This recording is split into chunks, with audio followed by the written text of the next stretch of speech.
الحمد لله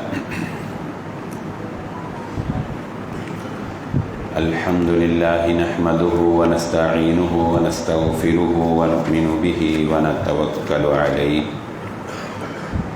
ونعوذ بالله من شرور أنفسنا ومن سيئات أعمالنا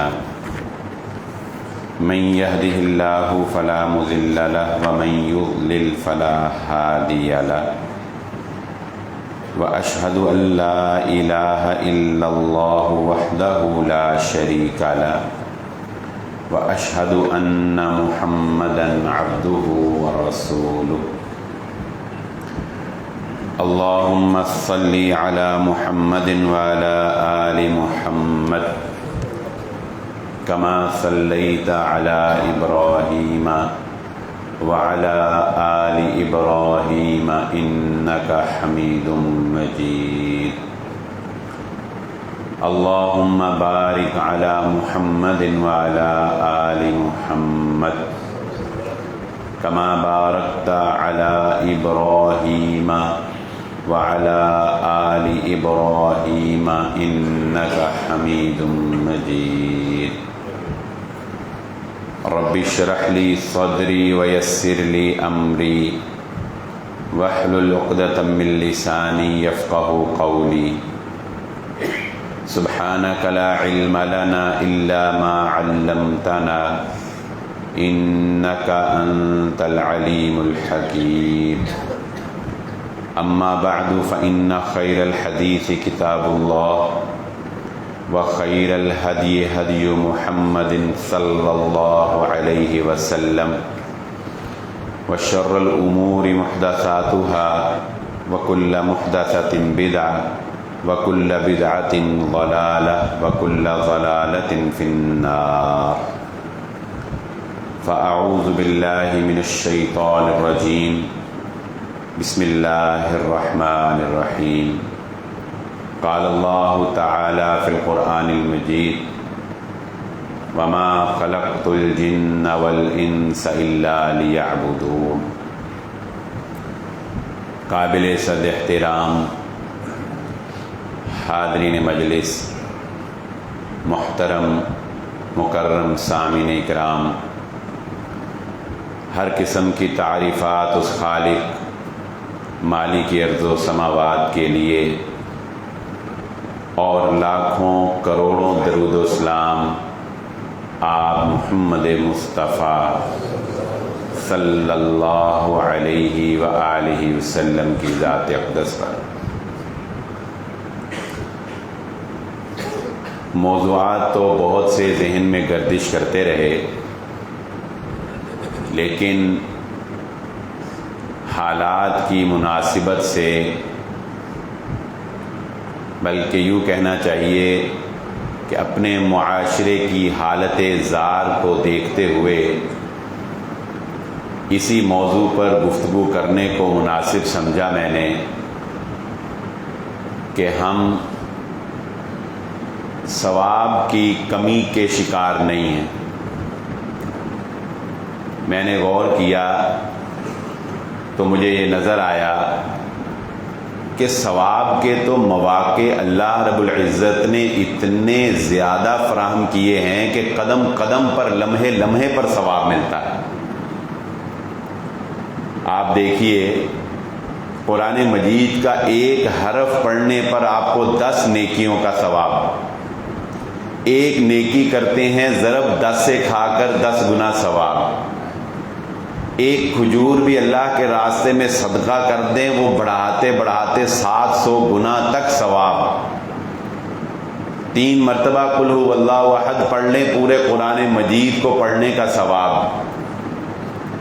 عشاء کی نماز کے بعد آپ 4 سنتیں، جو حکماً مرفوع روایت ہے، آپ 4 سنتیں عشاء کے فرض کے بعد ادا کر لیں تو لیلۃ القدر میں عبادت کرنے کے برابر ثواب۔ پھر اس رمضان المبارک کے اندر روزے کا ایک اپنا ثواب، پھر اس رمضان المبارک کی طاق راتوں میں لیلۃ القدر کی جو ایک فضیلت ہے، خیر من الف شہر، 1000 مہینوں سے بہتر وہ رات، افطاری کروانے کا اپنا ثواب، سحری کا اپنا ثواب. لمحے لمحے پر یہ نمازیں، یہ نوافل، یہ صدقات، یہ قرآن، یہ لمحے لمحے پر آپ کو ثواب دے رہا ہے. ثواب بہت ہے. مگر جب آپ قرآن و سنت کا مطالعہ کریں گے تو آپ کو یہ بات سمجھ آئے گی، بندہ ثواب کی کمی سے نہیں مار کھائے گا، بندہ بندے سے مار کھائے گا. قیامت والے دن زیادہ تر بندے اس لیے نہیں جہنم میں جائیں گے کہ ان کے پاس ثواب کم تھا. قیامت والے دن زیادہ تر بندے اس لیے جہنم میں جائیں گے کہ انہوں نے بندوں کے ساتھ سلوک اچھا نہیں کیا تھا، ثواب سارا اس کھاتے میں رڑ گیا، ثواب سارا اس کھاتے میں بہہ گیا. ہمارے دل تکبر میں فرعونیت کو بھی مات دے چکے. فرعون کی یہ عادت تھی، وہ اپنی بات پر کسی کی بات سننا برداشت نہیں کرتا تھا. اس کے سامنے کوئی اس سے بڑھ کر کسی کی بات کرے، تبھی تو اس نے اپنی ملازمہ کو تپتے ہوئے تیل کے اندر پھینک دیا تھا کہ اس نے فرعون کی خدائی سے اوپر ایک خدا مانا تھا. وہ اپنے سے اوپر کسی کو ماننے کے لیے تیار نہیں تھا. یہی اس کی فرعونیت تھی.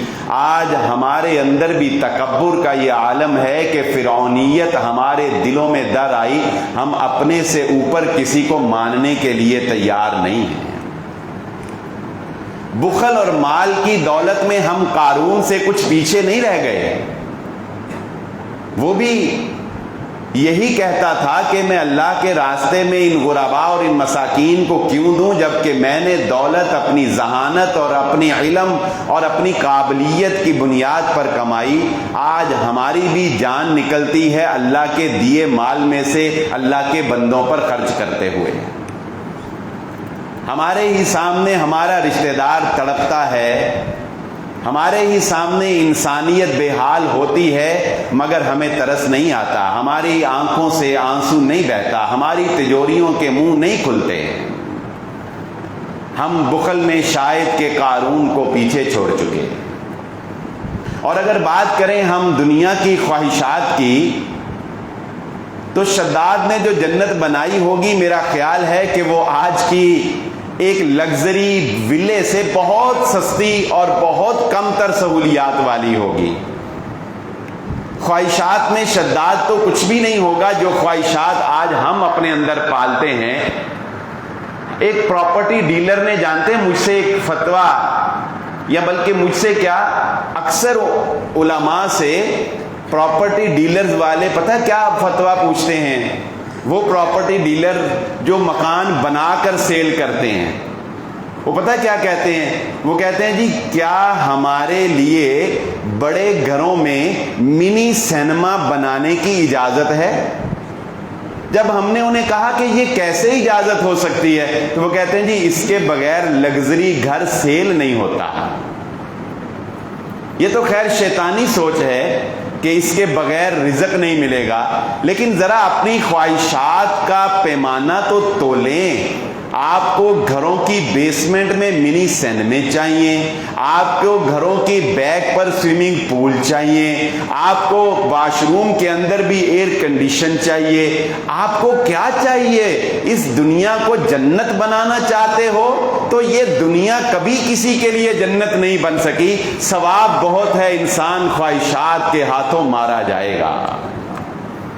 انسان خواہشات کے ہاتھوں حلال و حرام کی تمیز چھوڑ بیٹھا، انسانیت کا درد ختم کر بیٹھا. انسان نے انسان کو حیوان بنایا. انسان کو حیوان سمجھتا ہے، حیوان بناتا ہے. کیا آپ فیکٹریوں میں نہیں دیکھتے؟ کیا آپ کارخانوں میں نہیں دیکھتے؟ کیا آپ مزدوروں کو کام کرتا ہوا نہیں دیکھتے کہ اتنا کام، اتنا لوڈ ان کے اوپر ڈالا جاتا ہے کہ وہ بیچارہ دین کے لیے یا اپنی سہولیات کے لیے کیا زندگی جیے گا؟ وہ صرف زندگی جیتا ہے پیٹ کو بھرنے کے لیے، اور اس کے مالک کو اس کے اوپر کبھی ترس نہیں آتا. اگر ہم اپنی اخلاقی حالت دیکھیں، اگر ہم اپنی اخلاقی حالت دیکھیں تو یہ بات سن کے آپ لوگ حیران ہوں گے کہ یہ میڈیا کا دور ہے اور انٹرنیٹ اور اینڈرائڈ فون ہم سب کے ہاتھوں میں ہے، اور ہم اس مقدس گھڑی رمضان المبارک کے لمحات سے گزر رہے ہیں، لیکن جب آپ انٹرنیٹ پر سرچ کر کے دیکھیں گے تو اس پر آپ کو نیٹ فلکس ایک کمپنی ہے، جن کو نہیں تعارف ہمارے اکثر کو تو مجھے پتا ہوگا، جن سادہ بندوں کو نہیں پتا میں ان کے لیے تھوڑا سا بتا دوں کہ نیٹ فلکس انٹرنیٹ کے اوپر ایک کمپنی ہے جو آپ کو فری مووی 1 ماہ کے لیے فری، اور اس کے بعد $8 اس کی ماہانہ فیس ہے، جو آپ کو مووی دیکھنے کے لیے ایک پلیٹ فارم مہیا کرتی ہے۔ آپ بغیر کسی سینسر کے، بغیر کسی ہیزیٹیشن کے اس کے اوپر جیسی مووی چاہے دیکھ سکتے ہیں۔ آپ نے دیکھا ہوگا بعض موویز کے اوپر لکھا آ جاتا ہے، بعض ویڈیوز کے اوپر 18+ الاؤڈ، یعنی 18 سال سے اوپر کا بندہ دیکھ سکتا ہے، اس سے نیچے نہیں دیکھ سکتا۔ نیٹ فلکس ایسی کسی قید کا بھی شکار نہیں ہے، اس پہ کوئی قید نہیں ہے، کوئی 18 سال کی قید نہیں ہے، کوئی لباس کی قید نہیں ہے، کوئی سینسر بورڈ، کوئی کیمرہ اس کے اوپر نہیں بیٹھا ہوا ہے، اور کم و بیش $71 کروڑ اس کی ماہانہ آمدن ہے، 130 ممالک میں وہ دیکھا جاتا ہے۔ یہ ساری معلومات آپ کو فراہم کر کے جو بات میں بتانا چاہتا ہوں وہ یہ ہے کہ نیٹ فلکس رمضان المبارک میں پاکستان میں سب سے زیادہ دیکھے جانے والی سائٹ ہے۔ آپ کے نوجوان روزہ رکھ کے موویز میں دل بہلا رہے ہیں، آپ کے نوجوان راتوں کو کمرے میں بیٹھ کر عبادت کے نام کے اوپر موویز دیکھ رہے ہیں۔ آپ سمجھ رہے ہیں کہ آپ بڑا مقدس اور ثواب بھرا رمضان گزار رہے ہیں۔ آپ کی زبانوں نے تو چیر کر رکھ دیا لوگوں کے دلوں کو۔ وہی میری بات مدلل ہو جائے گی اس حدیث سے کہ جس کو آپ نے بارہا گوش گزار کیا ہوگا۔ میں ایک دفعہ پھر آپ کی سماعتوں سے اس کو ٹکرا دوں کہ رسول اللہ صلی اللہ علیہ وآلہ وسلم نے عید کے موقع کے اوپر خواتین سے خطاب کرتے ہوئے ان کو جب صدقہ کرنے کی تلقین فرمائی تو فرمایا، میں نے جہنم میں تمہاری کثرت کو دیکھا ہے، میں نے جہنم میں تمہاری کثرت کو دیکھا۔ جانتے ہیں جہنم میں خواتین کی کثرت کو کیوں دیکھا گیا تھا؟ اللہ کے نبی صلی اللہ علیہ وسلم نے فرمایا، اس لیے میں نے تمہاری جہنم میں کثرت کو دیکھا، تم بہت ہی خامدوں کی ناشکری کرنے والی اور اپنی زبان سے بہت زیادہ لان تان کرنے والی ہو۔ تانے دینے والا شخص اللہ کو اتنا ناپسندیدہ ہے کہ رسول اللہ صلی اللہ علیہ وآلہ وسلم نے فرمایا، قیامت والے دن، حدیث کا مفہوم ہے، حدیث آپ کو بعد میں سناتا ہوں، پہلے ذرا اس کا مفہوم سمجھ لیں۔ لعنت کرنے والا، کسی کو تانا دینے والا، کسی کو نیچا دکھانے والا، کسی کو لگا کر بات کرنے والا، وہ جو مشہور محاورہ ہے نا کہ کہنا تینوں تے سنانا نونوں، یہ محاورہ جو عورتیں اس بات پر عمل کرتی ہیں، اس حدیث کو وہ غور سے سنیں۔ جو بیٹیوں کو سنا کر بہوؤں کو ٹارچر کرتی ہیں، جن سے بہو کا سکھ نہیں دیکھا جاتا، جن سے بہو کا سکون نہیں دیکھا جاتا، وہ خواتین، وہ ساس اس حدیث کو ذرا غور سے سنیں جو تان و تشنیع کے تیر چلانے والی ہیں، اور مرد بھی اب اس میدان میں کچھ پیچھے نہ رہے کہ قیامت والے دن اللہ رب العزت ایسے لوگوں کو امت محمدیہ سے ایک موقع پر نکال کر سائڈ پہ کر دے گا۔ کیوں سائڈ پہ کر دے گا؟ کیسے سائڈ پہ کر دے گا؟ آپ یہ بات جانتے ہیں، قرآن مجید میں اللہ رب العزت نے امت مسلمہ کے اس شرف کو بیان کیا ہے کہ ہمارا یہ شرف ہے کہ ہمارے نبی محمد الرسول اللہ صلی اللہ علیہ وآلہ وسلم تمام امتوں کے نبیوں کے اوپر گواہی دیں گے۔ اس بات کی گواہی دیں گے کہ تمام امتوں کے انبیاء نے اپنا فریضہ سر انجام دیتے ہوئے اللہ کا پیغام ان کو پہنچا دیا، اور امت محمدیہ اس سب کے اوپر گواہی دے گی۔ کس بنیاد پر؟ اس قرآن مجید فرقان حمید کی بنیاد پر، سورہ ہود کی بنیاد پر، سورہ شعراء کی بنیاد پر، جس میں اللہ، سورۃ القصص کی بنیاد پر جس میں اللہ نے پرانی اقوام کے واقعات بیان کیے۔ مگر جانتے ہیں اللہ کے نبی صلی اللہ علیہ وسلم نے فرمایا، لعنت کرنے والے لوگوں کو قیامت والے دن اللہ رب العزت اس شہادت سے محروم کر دے گا، ان کی گواہی قبول نہیں کی جائے گی۔ لعن و طعن کرنے والوں کی شہادت قبول نہیں کی جائے گی۔ اس امت میں ایک شرف یہ بھی اللہ نے رکھا ہے کہ اس امت کے نبی محمد الرسول اللہ صلی اللہ علیہ وآلہ وسلم تو گواہی دیں گے ہی، اور اس کے ساتھ ساتھ وہ مقام محمود آپ کو عطا ہوگا جب آپ امت کی شفاعت کریں گے۔ یہ تو نبی کا مقام ہے، لیکن احادیث میں اس بات کا ذکر بھی ملتا ہے کہ امت کے بعد افراد کو بھی اللہ رب العزت یہ سعادت دیں گے کہ وہ بھی شفاعت کر سکیں گے، مگر رسول اللہ صلی اللہ علیہ وآلہ وسلم نے فرمایا، قیامت والے دن لعن و طعن کرنے والا شخص چاہے اور کتنی ہی خوبیوں کا حامل ہو، اسے اور سب کچھ مل سکتا ہے، اللہ تعالیٰ اس کی شفاعت کو قبول نہیں فرمائے گا۔ ان کاموں کو معمولی نہ سمجھو، اس زبان کے وار کو معمولی نہ سمجھو۔ تم نے پورے دن میں بیٹھ کر اگر پورے قرآن کی تلاوت کی ہے تو اس حدیث کو ایک دفعہ سن لو، تمہیں پتہ چل جائے گا ثواب کے مقابلے میں زبان سے نکالی ہوئی ایک گالی کتنی کبھی ہے، کس طرح وہ ثواب کو مٹا سکتی ہے۔ زبان سے نکالا ہوا ایک جملہ، زبان سے نکالا ہوا ایک لفظ کس طرح تمہیں جہنم کا ایندھن بنا سکتا ہے۔ کہ حضرت معاذ رضی اللہ تعالیٰ عنہ، ابھی عمر کم تھی اور معصوم تھے، رسول اللہ صلی اللہ علیہ وسلم سے پوچھنے لگے، اللہ کے نبی صلی اللہ علیہ وسلم جنت میں جانے کے لیے اعمال بتائیں۔ آپ نے نماز بتائی، آپ نے روزہ بتایا، آپ نے زکوٰۃ بتائی، آپ نے حج بتایا، آپ نے تمام فرائض بتائے، اور بتانے کے بعد رسول اللہ صلی اللہ علیہ وآلہ وسلم فرمانے لگے، اے معاذ، ان تمام کاموں میں عبادات پہلے گنوائیں، عبادات گنوانے کے بعد کہنے لگے اللہ کے نبی صلی اللہ علیہ وسلم، اے معاذ، تجھے میں ان سارے اعمال کی جان نہ بتاؤں کہ ان سارے اعمال کی جان کس میں ہے؟ ذروۃ السلام، ان سارے اعمال کی چوٹی، ان سارے اعمال کو جس ترازو میں تولا جائے گا، اس تکڑی کا جو اوپر والا ہینڈل ہے، اوپر والی مٹھ جس میں وہ تکڑی پکڑی جاتی ہے، وہ کون سی ہے معاذ؟ میں تجھے بتاؤں؟ تو حضرت معاذ رضی اللہ تعالیٰ نے پوچھنے لگے، کیوں نہیں اللہ کے نبی صلی اللہ علیہ وسلم؟ فرمایا، اے معاذ، ان سارے اعمال کی بنیاد، ان سارے اعمال کا پکڑا جانا وہ اس زبان میں ہے، اس زبان سے پکڑے جائیں گے۔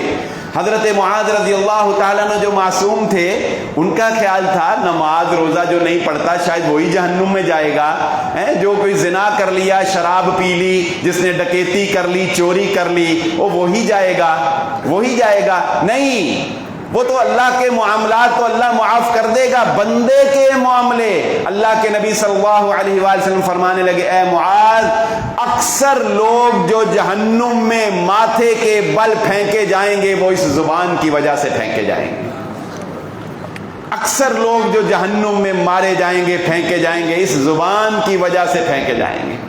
رسول اللہ صلی اللہ علیہ وآلہ وسلم نے ارشاد فرمایا، جب صبح ہوتی ہے یہ سارے اعضاء زبان کی ریکویسٹ کرتے ہیں، التجا کرتے ہیں، تیری مہربانی، تو صحیح رہنا، تو بگڑ گئی تو ہم سب بگڑ گئے، تو صحیح رہی تو ہم سب صحیح رہ جائیں گے۔ اچھا، ایک بات سوچئے، اسی پہلو پر غور کرتے ہوئے، جو دیگر اعمال ہیں نا، جو دیگر اعمال ہیں، کمائی لین دین کے معاملے، کمائی کے معاملے، ٹیکسیشن کے معاملے، سیاست کے معاملے، ان میں ہم لوگ اپنے آپ کو بہانہ بنا کر یہ کہہ لیتے ہیں کہ مجبوری ہے، کوئی بندہ رشوت لیتا ہے تو یہ اپنے آپ کو بہانہ بناتا ہے، کہتا ہے سارے ہی لے رہے ہیں تو میں نے بھی لے لی تو کیا۔ کوئی بندہ کہتا ہے کہ بچوں کا پیٹ بھی تو پالنا ہے، لہذا حرام کمانا ہے، مجبوری ہے، حرام کما لیتا ہے۔ دیگر اعمال میں ہم مجبوریوں کا سہارا لے کر گناہ کرتے ہیں، ہے تو وہ بھی غلط، مگر کبھی اپنے آپ سے ہم نے پوچھا کسی کی چغلی کرنے میں کون سی مجبوری ہے؟ کوئی مجبوری ہے؟ کوئی ستاتا ہے آپ کو؟ کوئی ٹیکس لگتا ہے اس پہ کہ اگر چغلی نہیں کی تو ٹیکس دینا پڑے گا؟ کوئی اس پہ دفعہ لگتی ہو آپ کو؟ چغلی کرنے کی کیا مجبوری ہے؟ غیبت کرنے کی کیا مجبوری ہے؟ کسی کو جان بوجھ کر اذیت اور جان بوجھ کر تنگ کرنے کی کیا مجبوری ہے؟ کسی کا مذاق اڑانے کی کیا مجبوری ہے؟ یہ وہ گناہ ہیں جو ہم بغیر مجبوری کے مفت میں اپنے نامہ اعمال میں گناہ بھر رہے ہوتے ہیں، مفت میں اپنے نامہ اعمال۔ حضرت مخلد بن حسین رحمہ اللہ تعالی فرماتے ہیں، سلف صالحین کی احتیاط کا عالم دیکھو، وہ فرماتے ہیں کہ میں نے 50 سال زندگی کے گزارے، میں نے 50 سال میں آج تک زبان سے کوئی ایسا جملہ نہیں کہا جس پر بعد میں مجھے معافی مانگنی پڑی ہو۔ ایسی محتاط گفتگو اللہ کے نبی صلی اللہ علیہ وآلہ وسلم نے ارشاد فرمایا، ایک صحابی کو فرمایا اگر تم بچنا چاہتے ہو، اگر تم نجات پانا چاہتے ہو، اگر تم چاہتے ہو کہ تم جہنم سے بچ جاؤ، 3 کام کر لو۔ نوٹ کر لیں یہ 3 کام، یہ بیان کرنے والے محمد الرسول اللہ صلی اللہ علیہ وآلہ وسلم کی شخصیت ہیں۔ فرمایا یہ 3 کام کر لو تم نجات پا جاؤ گے۔ سب سے پہلا کام، اپنی زبان کو کنٹرول کر لو، اپنی زبان کو روک لو۔ فَلْيَقُلْ خَيْرٌ، اگر بات کرنی ہے تو اچھی بات کرو، وگرنہ بری بات کرنے سے بہتر ہے کہ تم خاموش رہو۔ وہ آپ نے یہ جو انٹری ٹیسٹ ہوتے ہیں نا، یا مقابلے کے امتحان ہوتے ہیں، ان میں جب مارکنگ ہوتی ہے نا، مارکنگ، تو وہ پتہ کیسے ہوتی ہے؟ اکثر لوگ جانتے ہیں کہ ان میں اگر آپ نے غلط پہ ٹک کیا تو بھی آپ کا نمبر کٹ جائے گا۔ اگر غلط آنسر کیا نا، ایک تو ہے کہ صحیح آنسر کیا تو نمبر ملیں گے، غلط آنسر کیا تو نمبر نہیں ملیں گے۔ عام تو یہی اصول ہے نا، میٹرک کیفے کے امتحانوں میں غلط آنسر کیا نمبر نہیں ملے، صحیح آنسر کیا نمبر مل گئے۔ اچھا وہ جو مارکنگ ہے نا، اس میں پتہ کیا ہوتا ہے؟ غلط آنسر کیا تو صحیح کے بھی نمبر کٹ جاتے ہیں، ادھروں بھی ایک گیا۔ اس لیے غلط آنسر کرنے سے بہتر اسٹوڈنٹ سمجھتا ہے چھوڑ دو، غلط آنسر کرنے سے بہتر کیا ہے؟ چھوڑ دو، تکا نہیں مارتے اس میں تکا نہیں مارتے۔ ادھر بھی یہی فارمولہ سمجھ لیں، ادھر زبان سے جملہ نکلا، ادھر صحیح آنسر بھی کٹ گئے۔ اگر صحیح آنسر کو کٹنے سے بچانا چاہتے ہو، اگر صحیح جواب کو کٹنے سے بچانا چاہتے ہو، تو اس زبان سے کانفیڈنس سے تب ہی بولو جب پتا ہو جواب صحیح ہے، جب کانفیڈنس ہو کہ جواب آتا ہے۔ جب جواب نہ آتا ہو تکے نہ مارنا۔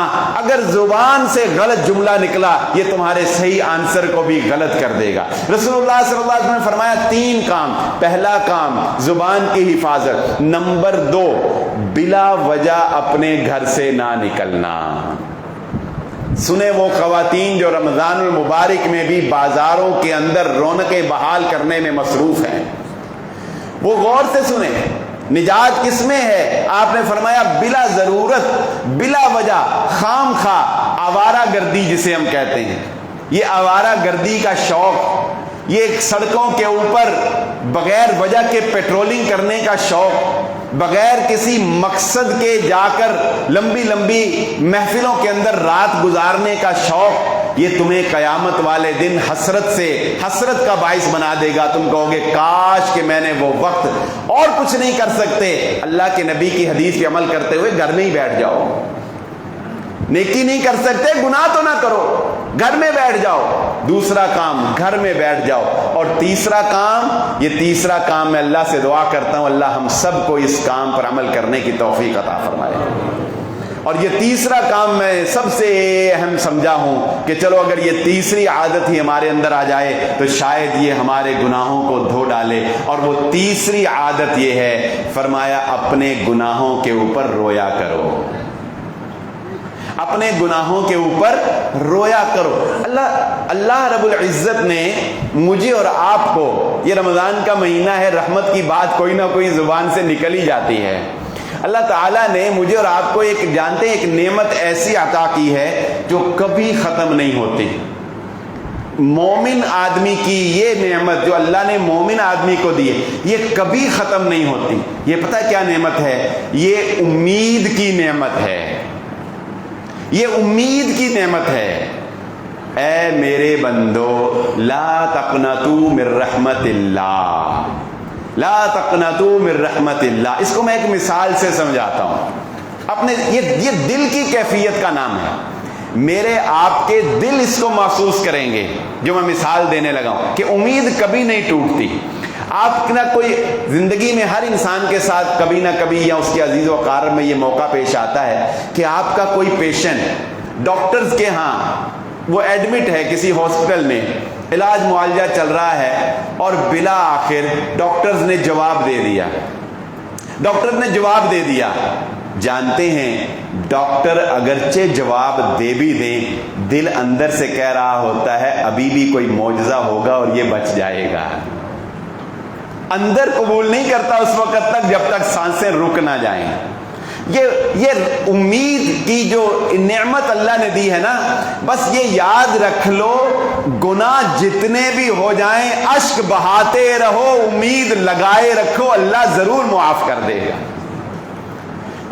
لیکن افسوس تو یہ ہے کہ ہمارے پاس یہ نعمت بھی نہیں رہی کہ ہم گناہوں پہ آنسو بہا سکیں، ہمارے پاس تو یہ نعمت بھی نہیں رہی کہ ہم خلوت میں اپنے گناہوں کو یاد کر سکیں، گناہ کو گناہ سمجھیں تو اس کو یاد کریں نا۔ اس رمضان المبارک میں بیڑا غرق ہو اس سیاست کا کہ جس نے ہمارا رمضان خراب کر دیا، ہماری محبتیں سیاست پہ، ہماری نفرتیں سیاست پہ، ہم گالیاں دیں تو رمضان میں سیاست دانوں کی محبت میں ایک دوسرے کو، یہ لیڈر کیا تمہیں جنت میں لے جائیں گے یا جہنم میں؟ نہیں، یاد رکھو جنت میں لے جانے والا یہ رمضان ہے۔ ان لیڈروں کے پیچھے لگ کے اس رمضان کی نعمت کو ضائع کر کے اپنے آپ کو جہنم کا ایندھن نہ بناؤ۔ کتنی راتیں ہیں جو ہم نے جلسے جلوسوں کو دیکھنے میں اور ان میں شمولیت میں، یہ رمضان کی گھڑیاں اس کام کے لیے تھی۔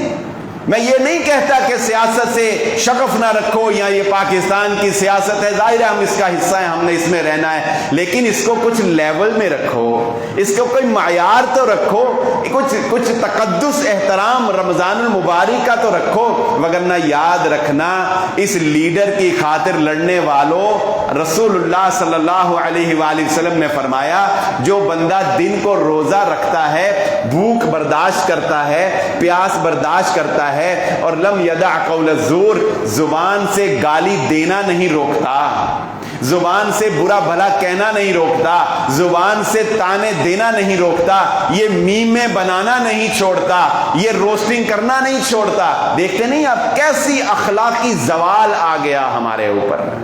یہ بزرگوں کو میرے شاید لفظ سمجھنا ہے، یہ میم، یہ روسٹنگ ہے، یہ بزرگوں بیچاروں کو کیا پتا یہ کیا کہہ رہا ہے یہ بچہ نوجوان ممبر پہ کھڑے ہو کے، یہ ان کو پتا ہے سب کو، جو انڈر 13 ہے نا، انڈر 13 35 ان کو پتا لگ رہا ہے کہ میں کیا کہہ رہا ہوں۔ یہ جو تم ویڈیوز کے اوپر دوسری ویڈیوز بنا کر مذاق بناتے ہو، کل قیامت کے روز جواب دینا پڑے گا، یہ مذاق بنانے والوں تمہیں جواب دینا پڑے گا اللہ کے دربار میں۔ تم نے رمضان کے مہینے میں تمسخر کو فروغ دیا، تم نے رمضان کے مہینے میں مذاق اڑانے کو فروغ دیا، تم نے لوگوں کو ہنسانے کے لیے، اپنی سیاسی پارٹی کو چمکانے کے لیے، اپنے لیڈر کی محبت میں رسول اللہ کی اور قرآن کی تعلیمات کی دھجیاں اڑائیں، تمہیں جواب دینا پڑے گا۔ کیوں نہیں؟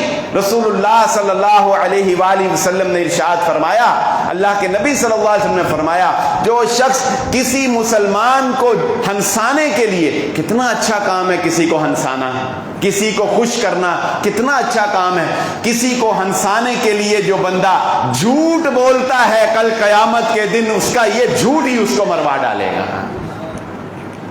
تم جسمانی امراض سے زیادہ ذہنی امراض کا شکار کیوں ہو گئے؟ یہاں بہت سے ڈاکٹرز بیٹھے ہوں گے، وہ آپ کو بتائیں گے کہ سائیکیٹرسٹ اور ماہر نفسیات آپ کو بتائیں گے لوگ ذہنی امراض کا شکار کیوں ہوئے۔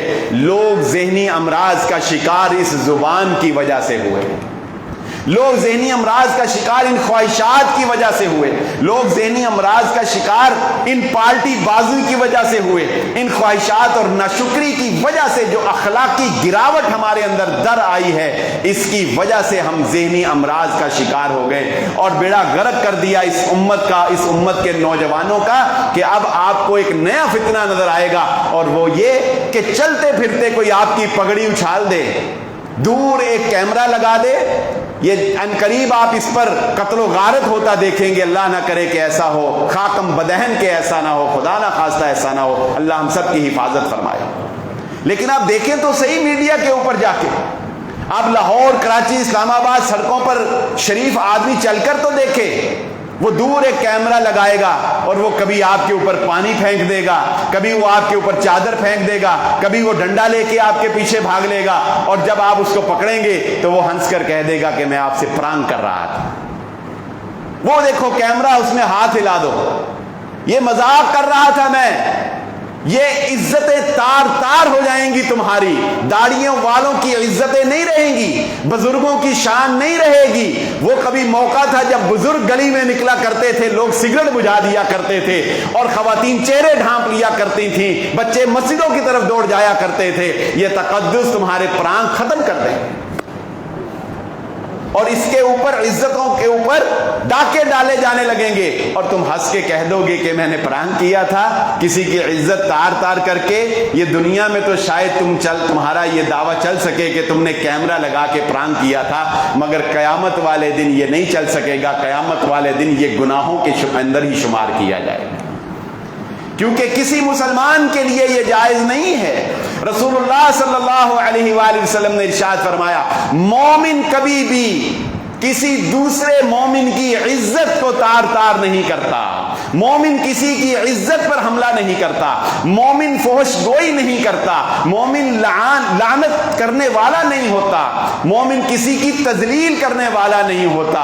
وہ تو وہ مومن تھے کہ جو اللہ کی قسم حضرت ابوبکر صدیق رضی اللہ تعالیٰ عنہ جیسی شخصیت، حضرت عمر ابن خطاب رضی اللہ تعالیٰ عنہ جیسی شخصیت، جو لوگوں کی عزت اور احترام اس قدر بجا لایا کرتے تھے کہ جس وقت آپ خلافت کے منصب پر فائز ہو گئے حضرت ابوبکر صدیق رضی اللہ تعالیٰ عنہ، تو آپ ایک گھر میں ایک خاتون، ایک گھر میں مرد نہیں تھا، صرف ایک عورت تھی اور ایک اس کی بیٹی تھی۔ حضرت ابوبکر صدیق رضی اللہ تعالیٰ عنہ اس کے ساتھ یہ نیکی کیا کرتے تھے کہ اس کے جانوروں کا دودھ دھو کے ان کو دے دیا کرتے تھے، اس کی جانوروں کا دودھ دھو کے ان کو دیا کرتے تھے۔ جب آپ خلافت کے منصب پہ فائز ہو گئے تو وہ بچی اپنی ماں سے پتہ کیا کہنے لگی، اے ماں، وہ فرشتہ صرف انسان، وہ جو ہمارے گھر کے مرد کے نہ ہونے کی وجہ سے ہماری مدد کرتا تھا، جانتے ہو اب وہ خلیفہ بن گیا ہے، اب وہ امیر المومنین بن گیا ہے،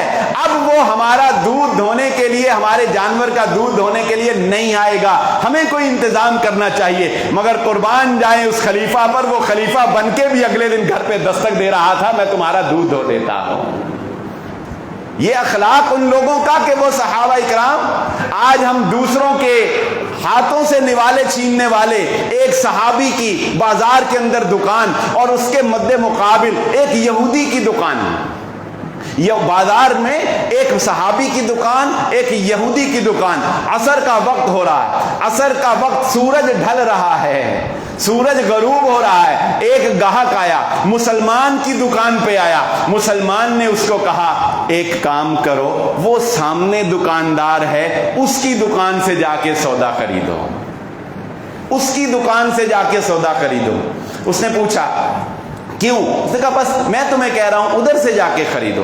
وہ ادھر چلا گیا، اس نے کہا، دکانداروں کی نظر تو ہوتی ہے نا، اس نے کہا کیا لینا ہے؟ اس نے کہا میں نے فلاں آئٹم لینی۔ اس نے کہا تم پہلے اس دکان پر گئے تھے، تم پہلے اس دکان پر گئے تھے، اس کے پاس بھی یہ چیز موجود ہے، اس نے کیوں نہیں دی؟ اس نے کہا اس نے ہی تو مجھے تمہاری طرف بھیجا ہے، اس نے ہی تو مجھے تمہاری طرف بھیجا۔ کہا کیوں بھیجا؟ کہا یہ تو مجھے بھی نہیں پتا، کہا یہ تو مجھے بھی نہیں پتا.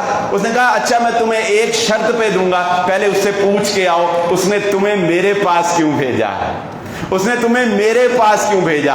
تو وہ گیا اور دوبارہ اس مسلمان صحابی سے پوچھا کہ بھئی تم نے مجھے ادھر کیوں بھیجا. اس نے کہا میں صبح سے بیٹھا تھا, میری دکان پہ تو کافی گاہک تھے, میں نے دیکھا صبح سے اس کی سیل نہیں ہوئی, میں نے کہا تم اس کے پاس چلے جاؤ, اس کی بھی سیل ہونی چاہیے, اس کا بھی مال بکنا چاہیے, وہ بھی گھر سے بیوی بچوں کے لیے روٹی لینے. بتاؤ یہ ظرف ہے ہمارے اندر؟ بتاؤ یہ حوصلہ ہے ہمارے اندر؟ نہیں, ہمارے اندر یہ ظرف نہیں رہا, ہمارے اندر یہ حوصلہ نہیں رہا. دوسرے کی خیر خواہی کا جذبہ تو مر گیا. رسول اللہ صلی اللہ علیہ وآلہ وسلم نے ارشاد فرمایا, ایک مہینہ مسجد النبوی میں, کہاں؟ مسجد النبوی میں ایک نماز کا ثواب 50,000 کے برابر. فرمایا ایک مہینہ میں مسجد النبوی میں اعتکاف بیٹھا رہوں, اس کی نسبت مجھے یہ بات زیادہ پسند ہے کہ میں کسی مسلمان کے ساتھ جاؤں اور اس کی تکلیف میں اس کے کام آؤں, حتیٰ کہ اس کی تکلیف کو اس سے دور کر دوں. یہ بات مجھے زیادہ پسند ہے بنسبت اعتکاف کے جو میں ایک مہینہ مسجد النبوی میں کر جاؤں. یہ ہے انسانیت کا درد, یہ ہے انسانیت کی فلاح. انسان بنے, حیوان نہ بنے. صحابہ کا بھائی چارہ دیکھیں, مہاجر اور انصار کا بھائی چارہ دیکھیں, ان کی آپس میں محبت دیکھیں, ان کا دید لحاظ مروت دیکھیں. ان زبانوں کو لگام ڈالیں, ان ہاتھوں کو لگام ڈالیں. المسلم من سلم المسلمون من لسانہ و یدہ. مسلمان کی پہچان رسول اللہ صلی اللہ علیہ وسلم نے یہ بتائی, مسلمان وہ ہوتا ہے کہ اس کے ہاتھ سے اور اس کی زبان سے اس کا دوسرا مسلمان بھائی محفوظ ہوتا ہے. ہم جب کسی کو السلام علیکم کہتے ہیں نا, السلام علیکم, تو السلام علیکم کا مطلب ہی یہ ہوتا ہے کہ اب تو مجھ سے محفوظ ہے, میں تجھے کوئی نقصان نہیں پہنچاؤں گا, اب تو مجھ سے محفوظ. بے اعتباری کی ایک عجیب سی کیفیت ہے ہر مسلمان کے اندر. مومن کو مومن پہ اعتبار نہیں, ہر بندہ دوسرے کو فراڈیا سمجھ رہا ہے, ہر بندہ سمجھتا ہے اس نے مجھ سے دھوکہ کر جانا. اعتماد نہیں رہا. کیوں نہیں رہا؟ اس لیے نہیں رہا کہ ہم اندر سے ہم خود بھی کبھی نہ کبھی ایسا کر جاتے ہیں. ہم پر لوگوں کا اعتماد نہیں ہوتا تو ہمارا بھی اعتماد لوگوں کے اوپر قائم نہیں ہوتا. وہ دن دور نہیں ہے, اگر یہی اخلاقی گراوٹ رہی تو وہ دن دور نہیں ہے جب رسول اللہ صلی اللہ علیہ وسلم نے فرمایا تھا کہ قیامت کے قریب ایک وقت آئے گا جب لوگ علامتاً کہا کریں گے کہ وہ فلانے گاؤں میں, وہ فلانے علاقے میں, فلانی جگہ پر, فلانی گلی میں, فلانی گھر میں ایک بندہ ہے جو ایماندار ہے, ایک بندہ ہے جو ایماندار ہے. ایمانداروں کو ایسے, قیامت سے پہلے ایک وقت آئے گا ایمانداروں کو ایسے جانا جائے گا. اس رمضان المبارک میں ثواب کمانے پہ ہی سارا زور نہ رکھیں, کچھ اخلاقیات کے اوپر بھی زور دے لیں, کچھ اپنے اعمال کو, اپنے گھروں کو, اپنے کردار کو, اپنی زبانوں کو, اپنے ہاتھوں کو, اپنے معاملات کو انسانیت کے کام آنے کے لیے بھی استعمال کریں. اللہ رب العزت سے دعا ہے اللہ مجھے اور آپ کو جو کہا اور جو سنا سمجھنے کی اور عمل کرنے کی توفیق عطا فرمائے. وآخر دعوانا الحمدللہ رب العالمین.